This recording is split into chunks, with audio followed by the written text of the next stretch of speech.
Hello hi అందరికీ. Bengaluru మామిడికాయలతో simple and tasty పచ్చడి చేయడానికి ఇక్కడ నేనైతే సాల్ట్, కారం, ఆవాలు, జీలకర్ర, కరివేపాకు, వెల్లుల్లిపాయలు, ఉల్లిపాయ తీసుకున్నాను.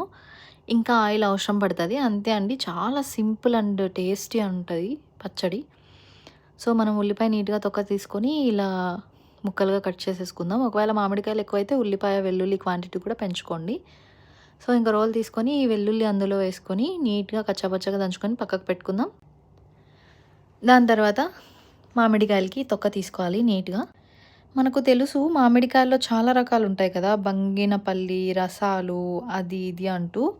సో ఈ మామిడికాయల్ని మా ఊర్లో అయితే బెంగుళూరు మామిడికాయలు అంటారు. వీటి పేరు ఇది.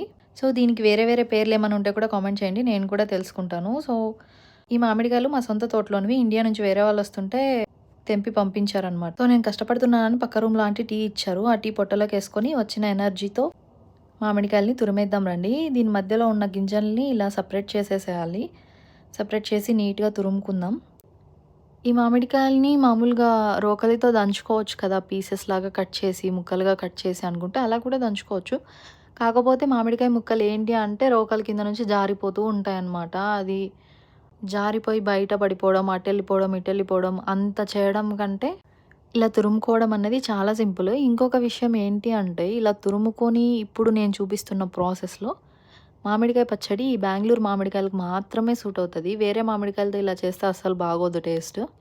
సో కాబట్టి మీరు మామిడికాయలు తీసుకునేటప్పుడు జాగ్రత్తగా ఇవి ఎంపిక చేసుకోండి. వేరే మామిడికాయలు తీసుకుంటే దాని ప్రాసెస్ వేరుంటది. సో అది కూడా నేను ఒకసారి వీడియో పెడతాను వేరే మామిడికాయలతో కూడా పచ్చడి చేసి. సో మొత్తం ఇలా నీట్గా అయితే తురిమేసుకున్నాం కబుర్లు చెప్పుకుంటూ. సో ఇప్పుడు రోల్ తీసుకొని అందులో సాల్ట్, కారం వేసి కొంచెం అలా మిక్స్ చేసుకొని ఇంక ఈ మామిడికాయ తురుముని అందులో వేసుకుంటూ దంచుకోవాలి.